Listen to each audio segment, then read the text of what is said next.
Bismillahirrahmanirrahim. Assalamualaikum warahmatullahi wabarakatuh. Waalaikumsalam warahmatullahi wabarakatuh. Silakan. Alhamdulillah. Hari Senin, tanggal 7 bulan 2 tahun 2022. Setelah saya kemarin ke Bali. Nah, sekarang saya langsung ke Pontianak. Nah, satu layar bersama sekarang Pak Fahri. Nah, ini sahabat saya nih. Dulu sama-sama di Serikat Pekerja PLN. Iya, siap. Nah, ntar kita coba tanya-tanya. Sebelum ke IKPLN, kita coba tanya-tanya tentang PLN. Zamannya Bang Fahri. Oke, Bang Fahri, posisi di Pontianak, Pak? Betul, di kota Pontianaknya, ibu kota. Kota Pontianak. Oke, biar akrab panggilnya ya, Bang. Bang, dulu gimana? Masuk PLN-nya di mana nih, Bang? Saya dulu pertama kali masuk PLN itu 1 April 1984 itu masuknya di proyek kelistrikan, Prolis dulu. Itu awal-awal seperti itu. Jadi berkarir di Prolis 2 tahun. Kemudian setelah itu dipindah ke daerah listrik desa. Itu di daerah Senakin 2 tahun, kemudian pindah ke Melawi yang sekarang sudah jadi kabupaten sendiri itu 4 tahun. Jadi keluar dari daerah Melawi itu saya mulai masuk lagi di sektor Kapuas itu 1 Januari 1993. Jadi merantau ke daerah itu 6 tahun sekitar itu. Jadi di sektor Kapuas itu nggak pindah-pindah itu. Jadi hampir ya 25 tahun lah gitu di sektor Kapuas. Dan di situ hanya di bagian operasi aja, di seksi operasi dari staf, supervisor, staf lagi, ya udah di operasi aja. Itu perjalanan singkat Pak Muhar. Oh ya, samping sebagai pegawai PLN juga Bang Fahri juga pengurus SP ya? Ya, kalau di SP saya itu di Serikat Pekerja, di DPC, itu memang diawali dari Humas juga gitu. Jadi sempat jadi ketua DPC, nah, tapi dalam perjalanan juga diminta DPP untuk di Humasnya DPP. Jadi sama Pak Irwanto ya sampai pensiun, Pak Irwanto Sumadi, teman dari PLN Pusat, sampai pensiun Pak Muhar. Alhamdulillah. Jadi pengurus. Nah, sekarang juga masih diminta juga karena regenerasinya di Humasnya DPP. Ya gimana ya, anak-anak muda sekarang itu kan memang gila kerja gitu, hobinya kerja. Jadi kalau di Serikat Pekerja ini dianggapnya ya tidak terlalu penting atau apa, nggak tahu lah. Ini pemikiran anak muda saat ini, beda zaman kita dulu. Iya. Iya, siap, oke. Ya, sekarang ketumnya kan Bang Abrar ya? Iya, ya dulu saya masuk Bang Abrar itu masih anggotanya advokasi sampai jadi ketua departemen advokasi, kemudian jadi sekjen, jadi ketum, luar biasa beliau. Luar biasa pengabdian di Serikat Pekerja. Alhamdulillah. Beliau sendiri dinasnya di UIK SBU ya Bang? Iya, di SBU. Di KIT SBU beliau ini. Ya, emang latar belakang beliau mau hukum ya? Hukum, benar. Ya, sempat dapat advokat juga. Beliau dapat sertifikasi advokat. Oh, Masya Allah. Ya, saya juga cukup. Ya, alhamdulillah. Kenal sering WA juga sama beliau, Bang Abrar. Anggota SPPLN udah. Sekarang kapan ini jadi anggota IKPLN sendiri? Tahun berapa nih, Bang Fahri ini? Saya sebagai anggota persisnya itu sejak 1 Desember 2019. Kan mulai pensiun itu kan 1 November sesuai tahun lahir. Tapi kan kita masih bekerja. Jadi 1 Desember itu sudah lepas dari kapal besar PLN ini. Ya, namun begini Pak Muhar, kalau kami karena merasa lama dapat didikan Serikat Pekerja, sehingga agak sulit melupakan PLN ini. Kalau umumnya pensiunan kan begitu lepas dari kapal besar dianggap sudahlah, bye-bye PLN. Padahal kalau beliau-beliau para senior ini paham, tidak bisa begitu karena pengobatan kita masih ditanggung PLN, kemudian dana pensiun juga pendirinya adalah PLN, jadi nggak bisa lepas kita dari kapal besar ini. Nah, minimal ada masukan. Bang, sebelum jadi anggota IKPLN, ada persiapan nggak nih? Apa persiapan kalau Abang menjelang atau sesudah jadi IKPLN? Baik. Saya paling tidak berpikir bahwa begitu lepas dari PLN, itu kita paling tidak membiasakan diri untuk hidup sendiri dulu. Nah, sebelum kita hidup sudah saya bayangkan bahwa yang tadinya banyak teman di kantor sekarang jadi sendiri. Nah, sehingga saya mulai 2007 saya sudah mulai aktif di sepeda ontel gitu loh. Di sana banyak teman, banyak suku di situ ada, agama pastor juga ada gabung di situ. Kemudian juga dekan dari perguruan tinggi ada, sehingga di sana kami membangun sepeda ontel yang namanya Sepo itu, sepeda ontel Kalimantan Barat itu. Saya termasuk perintis awal. Karena saya sudah berpikir bahwa saya tidak mau hidup sendiri setelah pensiun.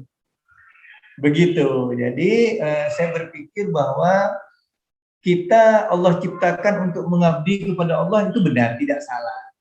Tapi selama kita dari mulai pensiun sampai Allah panggil kembali, di sana kita harus punya teman. Kita harus bisa bersilaturahmi. Kalau kita tidak bawa demikian, ini betul-betul otak kita ini stagnan bisa-bisa karena tidak ada teman ngomong. Begitu Pak Muhar. Jadi saya dari sisi teman saya sudah dari sepeda ontel ini saya jalurnya ke sana dulu. Nah, kemudian saya juga aktif di NU setelah pensiun. Kebetulan Pak Muhar, saya ini asli Madura, dari tanah leluhur, di Pontianak hanya numpang lahir lah pada saat itu, orang tua merantau. Sehingga mungkin dari teman-teman Madura beranggapan selama saya mengabdi di PLN, dia di Serikat Pekerja, dia menganggap minimal saya mengerti organisasi, sehingga saya diajak gabung lah dari organisasi besar Madura, yaitu Ikatan Keluarga Besar Madura. Nah, di sana saya merintis dari mulai kecamatan, sekarang waktu itu sempat saya di pengurus provinsi, humas juga di provinsi, gitu kan. Begitu Kota Pontianak membentuk ada reorganisasi kepengurusan berganti, saya diminta menjadi sekretaris Ikatan Keluarga Besar Madura di Pontianak. Nambah lagi kesibukan saya. Jadi saya di etnis saya ada kesibukan, di NU ada kesibukan, di hari Minggu saya punya kesibukan juga di sepeda ontel. Jadi praktis saya sejak pensiun, bagi saya tidak pensiun nih, jalan terus saya. Punya teman, ya di keagamaan saya jalan. Nah, begitu saya pensiun, saya merasakan Pak Muhar, saya terbuka saja sama panjenengan bahwa ya awalnya saya dengan sistem 4, tapi terakhir keluar sistem 3 itu setelah 1 tahun keluar, ya Pak Muhar tahu lah, yang saya peroleh itu hanya 2.200.000 Pak. Terjun bebas Pak, dari 15 juta jadi 2.200.000. Sementara untuk kebutuhan nggak berubah Pak. Istilahnya anak walaupun lepas ya cukup untuk dia sendiri, belum bisa mensupport orang tua, sementara kebutuhan Bapak tahu ya listrik, ya PDAM, ya WiFi, semua itu nggak berubah.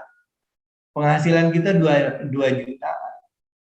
Kalau itu kita tetap bertahan di situ, selesai tabungan Pak.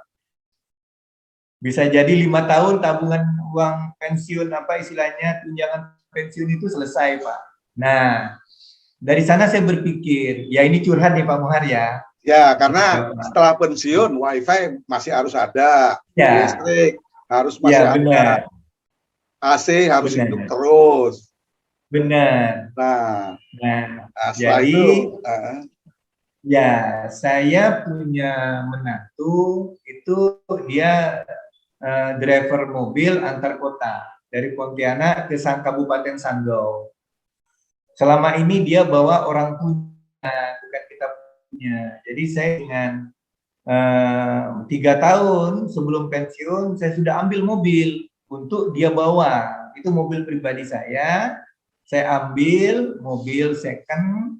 Ya, jadi begitu saya mau pensiun, kreditnya masih kurang sekitar 100 juta baru bisa. Jadi saya supaya tidak punya utang, begitu dapat dana pensiun langsung saya tutup ini 100, tutup blank. Nah, gitu kan. Nah, namun kan sebelum saya beli mobil saya tanya dulu dengan mantu saya. Saya tanya ya karena mantu saya ini campuran antara Padang dengan Jawa Barat, ya namanya Ramdan, saya panggil. Dan kira-kira kamu bawa mobil itu setor ke yang punya mobil 1 bulan itu isinya berapa? Saya wawancara dulu istilahnya Pak Wan. Nah ternyata jadi begini Pak, penumpang sepi sekalipun itu saya masih bisa setor 4-5 juta. Itu sepi penumpang, bersih. Setelah dipotong ban, dipotong macam-macam, oh begitu. Itu saya belum punya niat Pak, ceritanya mau beli mobil, baru wawancara dulu kan. Tiba-tiba di satu ketika di hari raya, anak kita ini mau bawa penumpang kan gitu kan, bawa penumpang. Tiba-tiba sama yang punya mobil dipakai untuk hari raya gitu. Jadi ya gimana Pak? Termenung menantu saya itu. Loh ada apa Dan? Ini Pak, penumpang sudah siap mau berangkat ke Santo, tapi yang punya mobil dia masih mau lebaran. Ini bisa enak dengan penumpang begitu. Itu awal Pak Muhar. Akhirnya saya seketika saya ambil keputusan berunding sama ibu di rumah, Ma, ini menantu kita harus kita belikan mobil. Biar kita punya mobil sendiri kita bawa, jadi dia tidak terbebani. Keputusan diambil, beli Pak. Beli, saya pinjam dulu BNI untuk cari mobil second, kemudian carilah finance, cari saya bilang mobil yang kira-kira cocok, begitu ketemu, ya udah putuskan berapa? Innova tahun 2015 ya, itu 200 Pak, second Pak, ke finance. Ya udah, jadi dengan setoran 4-5 juta itu, ini cukup untuk nutup ke finance, untuk ke BNI itu pakai penghasilan saya, karena saya masih aktif waktu itu. Nah, begitu mau pensiun, sudah saya tutupi 100 juta selesai, akhirnya murni saya terima dari mantu itu 4-5 juta, bahkan lebih Pak Muhar. Kalau memang di bulan-bulan ramai itu bisa sampai 8 juta saya terima setoran dari mobil. Ini ceritanya. Jadi minimal operasional rumah ini masih aman ceritanya. Nah, saya kan sempat bilang tadi, saya bergabung di Ikatan Keluarga Madura Provinsi, seperti saya sampaikan tadi di awal. Nah, di sana saya berkenalan dengan juragan sapi. Ini ceritanya Pak Muhar. Ini saya curhat deh ya, curhat dah. Jadi ya, dari keluarga besar Madura berpikir, ini anggota kita pengurus ini paling tidak harus punya penghasilan, seperti itu. Caranya gimana? Oh, orang Madura ini kompetensinya piara sapi, nah gitu kan. Nah, tapi gimana caranya supaya tidak pelihara? Karena kita juga tidak mungkin lah punya kandang sapi segala macam. Jadi akhirnya dipanggillah yang juragan sapi diajak bicara. Jadi kebetulan salah satu pengurus itu ketua asosiasi sapi potong Kalimantan Barat. Ini ceritanya Pak Muhar. Beliau ini ketua asosiasi, selain dia jual sendiri di pasar, dia ketua asosiasi. Dia punya tempat, punya lapak gitu di pasar besar di sini. Jadi kalau di Pontianak itu pasar Pelamboyan itu terbesar Pak Muhar di kota Pontianak. Beliau punya lapak di sana. Itu Pak Haji ini di lapak meja nomor 1, paling gampang kenal beliau. Karena beliau selain ketua asosiasi juga ketua di pasar pedagang sapi itu. Nah, dari hasil bincang-bincang akhirnya disepakati lah bahwa dihitung sama dia. Kalau sapi Jawa itu 1 ekornya 15 juta kita beli. Oh, kalau sapi limosin itu sekitar 30-an. Nah, jadi karena kita ini sifatnya tidak mungkin kita ikut cawe-cawe di dalam jual beli sapi, ya cukup Pak Haji ini saja yang jalan. Jadi kami itu invest satu orang, jika 15 juta kami invest, itu per minggunya dapat 400.000 bersih keuntungan kami. Jadi kalau 400 kali 1 bulan itu kan sekitar 1.600.000. Padahal modal kita itu 15 juta. Artinya sudah 10% dari modal, kan begitu Pak Mohar. Jadi dibandingkan uang ini kita simpan di bank, ya jauh lah. Bayangkan kita sudah dapat keuntungan. Modal kita tetap di Pak Haji ini tetap. Nah, jika sapi limosin yang 30 juta itu per minggunya, jadi kalau kita mulai invest di hari Senin, kayak hari ini, saya insya Allah nanti habis zuhur udah masuk itu ke rekening. Kami dapat. Nah, jadi kalau sapi limosin dengan harga 30, itu per minggunya 800.000. Jadi 1 bulan 3.200.000 kita dapat. Jadi 10 bulan sudah kembali itu modal. Jadi di atas 10 bulan kita udah tinggal menikmati hasil aja. Sementara modal masih utuh. Nah, seperti itu Pak Mohar. Jadi itu saya lakukan, saya pensiun 1 Desember, itu di 2020 sekitar bulan 5 mulai ready. Sampai sekarang, artinya sudah hampir 2 tahun berjalan, tidak ada masalah. Nah, jadi saya dapat keuntungan dari situ. Ya, beliau laporan kalau ngambil sapi di mana, hasil tes di mana, gitu kan. Nah, beliau ini satu-satunya pemasok sapi ke Kalbar yang punya sertifikat halal. Ini kelebihan beliau ini. Dan kerjasama ke Dinas Peternakan Hewan di Dinas Provinsi. Jadi beliau ini sudah terbiasa, sehingga kami lebih yakin gitu menanam modal ke beliau, karena beliau memang punya tempat lapak, rumahnya kita tahu, kantornya kita tahu, jadi kita investasi tidak ragu gitu. Nah, kemudian Pak Haji ini kalau malam dia ngajar ngaji gitu, jadi soal agama tidak ada ragukan, sehingga kami lebih yakin invest ke beliau ini berjalan sampai sekarang Pak Mohar. Jadi saya bulan 5 depan ini pas 2 tahun saya investasi, tidak ada hambatan, 1 minggu pun tidak pernah meleset. Kami tetap dapat tiap minggu. Nah, begitu di akhir 2021 kemarin, itu sekitar bulan 11-12, ini bulan 2. Jadi kami bertemu dengan teman di warung kopi. Tadi ya gimana Pak, gitu kan?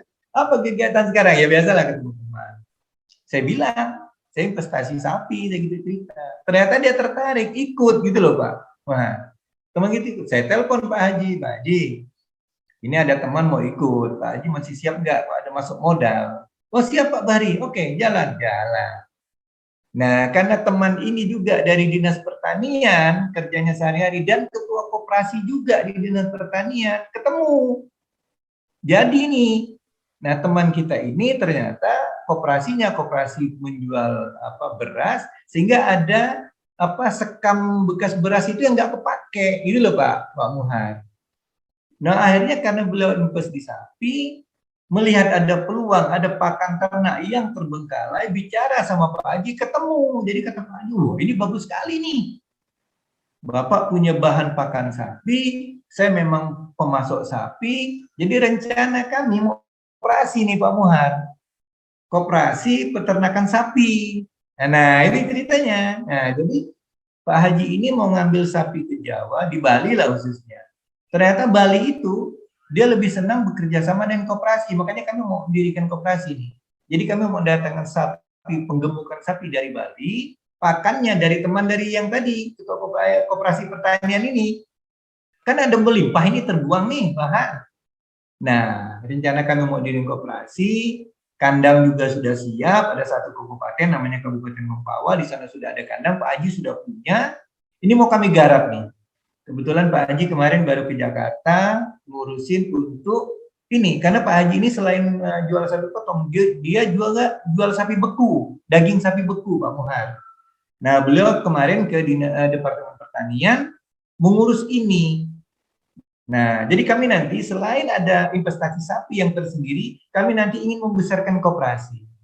Nah sistemnya adalah kami datangkan sapi, digemukkan, kami tidak ikut pelihara tapi plasma, nanti orang kampung yang pelihara, Pak Haji bilang, ini rata-rata kalau kita gemukkan 4 bulan sudah bisa dijual. Nah, dengan harapan 4 bulan itu kita tidak perlu beli sapi ke Jawa, cukup sapi ini untuk kebutuhan Kalbar. Kira-kira begitu Pak Muhar. Insya Allah ini kalau memang berjalan, Allah ridhoi, ini akan berkembang. Dari tadi investasi sapi menjadi koperasi khusus penggemukan sapi. Nah, jadi ini alhamdulillah ini sedang kami rancang konsep kepengurusannya seperti apa, nanti gimana. Jika ini berdiri, jadi hubungan untuk pendatangan sapi ini cukup antar koperasi saja, gitu. Nah, sistem modal ada 2 cara modal. Pertama adalah mendatangkan saja sapi dulu tanpa dibayar total, mungkin dibayar per berapa persen aja. Setelah gemuk laku dijual baru kita bayar. Itu pertama. Yang kedua, kebetulan Pak Haji ini punya aset yang cukup besar berupa tanah, kita pinjam bank, jaminan asetnya Pak Haji, nanti kita untuk mendatangkan sapi, bayar bank, ya seperti itu prosesnya. Jadi nanti anggota koperasi ini hanya diwajibkan simpan awal, simpanan pokok 1 juta, per bulannya 300. Itu aja syarat sebagai anggota koperasi. Sehingga kami dalam proses pengadaan sapi berserta modal yang sudah kami rancang. Nah, Pak Haji ini hubungan ke bank udah biasa, ya kan memang beliau pengusaha. Nah, tinggal jaminan masuk atas nama koperasi justru lebih dipercaya. Jadi itu perjalanan singkat dari penghasilan sapi dengan punya mobil 1 untuk taksi. Inilah Pak Muhar untuk memenuhi kebutuhan bulanan, sehingga kami ya sudah masuk 2 tahun lebih ini, alhamdulillah untuk operasional sehari-hari tidak terlalu terganggu lah. Jadi tabungan diusahakan tetap, bahkan nambah dikit-dikit gitu. Ya memang begini Pak Muhar. Saya berpikir kita pensiun ini kan kalau Allah beri umur panjang bisa 10-20 tahun kita masih berumur. Kalau kita pensiun 56 mungkin sampai 80, insya Allah kalau Allah panjangkan kita sehat masih berumur. Ini kan perlu operasional nih. Nah sehingga saya dari dana pensiun yang saya terima itu hampir separuh saya tabungan bentuk emas Pak. Saya beli emas batangan, saya simpan di gadai karena ini supaya saya bisa bertahan. Kalau enggak nanti goyang juga saya. Saya tidak berani beli bentuk investasi yang memang sulit dijual. Misalnya saya beli properti, saya beli lahan pertanian. Saya nggak berani itu Pak. Kenapa? Karena saya bukan petani. Saya aslinya lahir besar di Pontianak, jadi pegawai. Kalau saya beli lahan pertanian atau sawit segala macam, saya bukan kompetensinya itu. Bisa kacau saya nanti ngoperasikannya gitu loh Pak. Saya berpikir ke sana. Mendingan 40 atau 50% dana pensiun saya sudah matikan di emas. Udah. Nggak usah diganggu itu. Saya nggak perlu simpan di rumah biar aman. Saya simpan aja di gadai kan. Tinggal monitor aja di sana. Saya nggak akan jual itu. Paling kebutuhan saya ke depan. Jadi itu sekelumit kisah. Ya mudah-mudahan teman-teman pensiunan juga bisa mengambil pelajaran, walaupun tidak semua bisa diambil, sebagian silakan ambil, mudah-mudahan ini bermanfaat apa yang saya sampaikan. Tapi alhamdulillah sampai hari ini saya masih aman. Besok lusa kita tidak tahu Pak Muhar, yang namanya bisnis usaha apapun punya resiko. Ya. Jadi tidak ada jaminan, kita tidur aja tidak ada jaminan kita bangun bisa bangun, kan gitu Pak. Apalagi bisnis. Saya tidak bisa membaca gimana Pak ke depan, ya ke depan kita rancang lah, mudah-mudahan aman. Saya rasa begitu Pak Muhar, mungkin kalau ada pertanyaan lain saya siap jawab. Oke, baik. Terus kalau sapi tadi, kalau hari-hari besar gimana? Ada peningkatan atau gimana? Kalau ada hari raya atau apa, gimana? Betul. Karena saya boleh dikatakan dalam investasi ini tidak dibebani risiko. Jadi maksudnya begini, saya terima mingguan itu tidak ada komitmen, misalnya oh sapinya mahal saya dapat tambahan, oh sapinya turun saya dikurangi, tidak Pak. Jadi saya bermain di sisi aman saja. Jadi Pak Haji pokoknya tahu sektor ke saya 1 minggu sekian, Bapak yang investasi tenang, saya yang berusaha. Nah gitu. Sehingga memang Pak Haji sampai detik ini memang mengharapkan ada investasi lagi, karena kan beliau kan diberi target oleh pemerintah. dalam 1 tahun target sapi untuk kebutuhan Kalbar sekian, Brickbase punya. Jadi kalau memang tidak ada investasi, beliau otomatis mencari pinjaman di bank kayak gitu Pak. Nah memang kami selama ini alhamdulillah tidak dibebani risiko Pak soal itu. Saya rasa begitu Pak Muhar. Ya, ingat Pegadaian, saya juga ingat kemarin itu dengan Pak Ikhwan ya, Ikhwan Darmawan ya, PLN pensiunan PLN kantor pusat kemarin juga saya udah silaturahim virtual, beliau itu juga yang dilakukan pas dapat ya yang lumayan cukup besar waktu itu langsung disisihkan buat itu juga. Itu juga kata beliau sesuai dengan anjuran dari Ustadz Helmi Najamuddin. Ya, itu Ustadz kan? mantan KDPD P3B Jawa Bali. Ya, beliau dulu juga sering ceramah atau kultum di Masjid PLN Kantor Pusat kan? Iya, benar. Pak Iwan dengarnya juga dari beliau, gitu ceritanya Bang. Jadi Bang, terkait dengan sapi tadi, gimana? Udah ada teman-teman dari anggota IKPLN sendiri yang sudah bergabung Bang? Jadi enggak Pak, itu saya sudah buka di grup pegawai PLN yang aktif, juga di pensiunan. Mereka ini saya juga bingung pola memanage keuangan, saya tidak tahu lah ya. Tapi responnya begitu saya minta seperti ini, nggak ada komen. Bahkan yang lucunya ada yang telepon dia siap, tapi juga nggak ada berita. Kenapa dia tidak jadi atau apa? Ya, saya tidak akan memaksakan seperti itu, karena kan yang namanya investasi dana ini kan kembali ke keyakinan masing-masing. Seperti yang saya bilang ke Pak Muar tadi, kalau kita ingin berpikir resiko, ya semuanya beresiko Pak. Nggak bisa, oh gimana ini aman. Tidak ada satupun bisnis yang aman. Di dunia ini asuransi aja yang prudensial, yang oke-oke, habis Pak. Ya kan gitu. Jadi ternyata teman-teman yang aktif, ya tidak respon, saya beri kesempatan ke mereka. Ini saya bilang, saya sudah mengalami. Kalau saya tidak mengalami, saya tidak bisa cerita. Dan sistem saya sekarang yang ikut ke saya justru bukan orang PLN. Banyak dari dinas pertanian yang dibawa teman tadi. Jadi sekarang kami punya anggota, termasuk saya itu ada 7 orang Pak Muhari. 7 orang, ya beragam. Ini ada yang invest 30, ada yang invest 15. Jadi totalnya sekitar 7 orang. Tapi 7 orang itu ya sekitar yang 30 kok kita rata-ratakan ada 6, yang 15 ada 1. Seperti itu. Justru bukan dari PLN, pensiunan juga gitu. Saya kadang-kadang bingung juga teman pensiunan nih, ada yang investasi di sawit. Sawit ini Pak, kalau tidak dirancang 5 atau 7 tahun sebelum kita pensiun, ini bisa gagal. Karena sawit itu kan dia mulai tanam sampai dapat hasil itu 5 tahun. Jadi selama 5 tahun itu betul-betul makan uang dia itu. Nah, kalau kita pensiunan ternyata uang yang dimakan, uang kita dari tunjangan pensiun ya selesai. Ternyata di 4 tahun uang kita habis, ya gagal Pak kita. Ini. Jadi sawit itu berisiko. Nah, teman-teman umumnya beli kebun, dia berkebun, saya nggak tahu juga itu gimana. Ya masing-masing lah Pak Muar. Tapi yang jelas saya udah pernah mengajak, tapi nggak berhasil juga. Ya sudah, saya jalani sendiri aja bersama yang lain yang tertarik gitu. Iya Pak. Bisa saja dia kerjasama untuk penggemukan sapi lah misalnya gitu kan. Oke Pak, nanti begitu gemuk kita jual bagi hasil misalnya kan. Ada problem yang tidak disadari. Kita kan tidak tahu Pak, bentuk sapi yang seperti ini laku di pasaran berapa, kita nggak tahu karena kita bukan pedagang. Nah, bisa saja dengan kita beli di awal dengan 15 juta, begitu kita gemukkan menjadi 25 juta, artinya bagi duanya kan 5 juta, 5 juta. Ini kan teorinya begitu Pak. Tapi kan bisa saja antara yang pelihara dengan yang pembeli, ini ada deal-deal di luar kita yang punya modal Pak.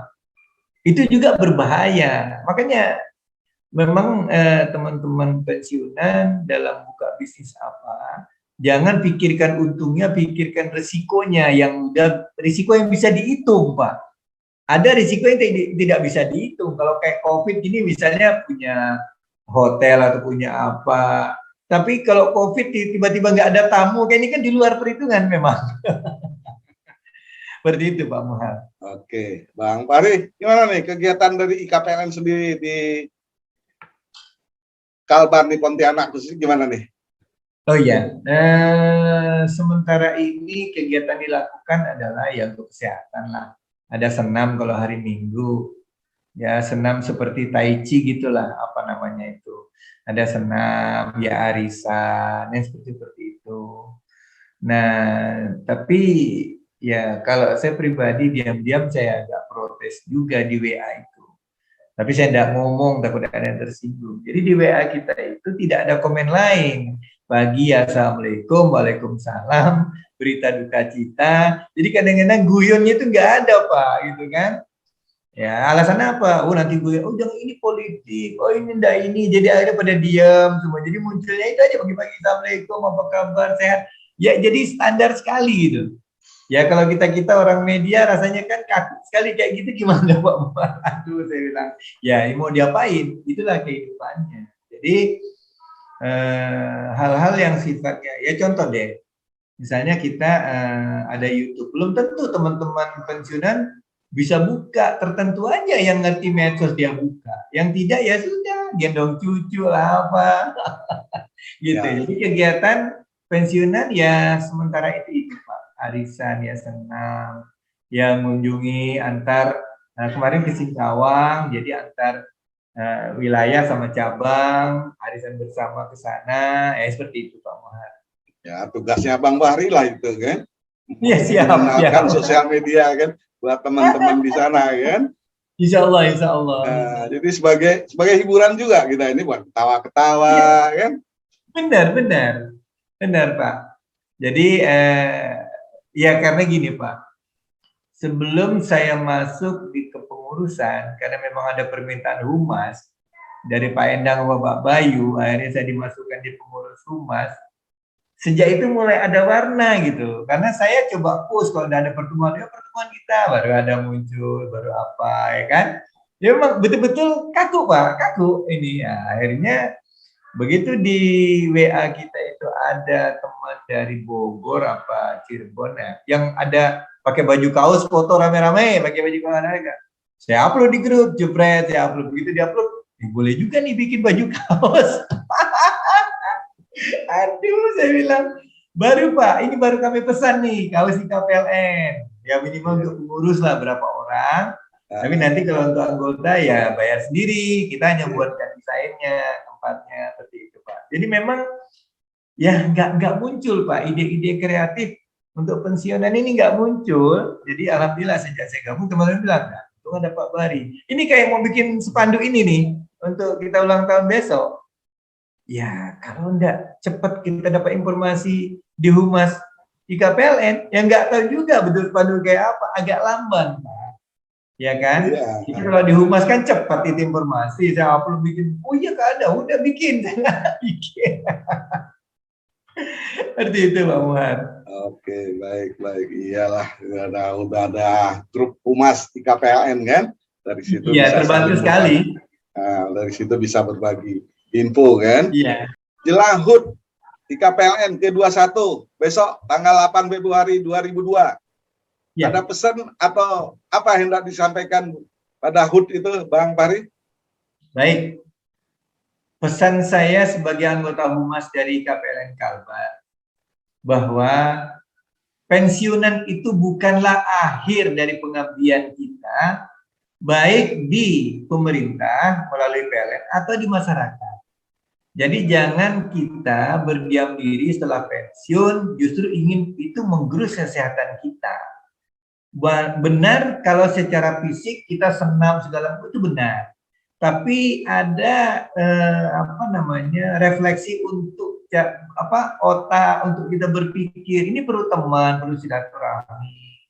Jadi bukan berarti kita langsung mengurung diri, Pak. Jadi pesan saya kepada teman-teman, ya 1 tahun lah. Kalau target tidak 1 bulan, 1 tahun itu mulai carilah, ngelinglah keluar. carilah organisasi yang tidak membebani kita, tapi tempat kita berkumpul. Jadi begitu kita pensiun, tidak aneh berkumpul sama mereka. Tapi begitu pensiun baru kumpul, itu kadang-kadang jadi gimana Pak? Jadi gunjingan. Nah ini kalau tidak pensiun tidak kumpul sama kita, kan sakit kita Pak. Itu pesan saya, yuk kita harus cari teman sebanyak-banyaknya, sehingga kita setelah pensiun tidak merasa pensiun, merasa masih enjoy aja gitu. Ya kalau Allah mau panggil saat sehat, ya Allah panggil lah. Jangan dipanggil saat sakit, saat sengsara rasanya. Itu pesan terakhir dari saya Pak Muhar. Terima kasih Bang Fahri. Terima kasih kembali. Demikian silaturahim tertua dengan Bang Bahri, anggota IKPN atau Humas IKPN Kalbar, Pak ya. Siap. Terima kasih Pak Muhar diberi kesempatan untuk berbagi lewat virtual. Terima kasih. Wassalamualaikum warahmatullahi wabarakatuh. Waalaikumsalam warahmatullahi wabarakatuh. 21 tahun IKPLN. Selamat ulang tahun yang ke-21 untuk IKPLN. Selamat ulang tahun IKPLN, jaya terus!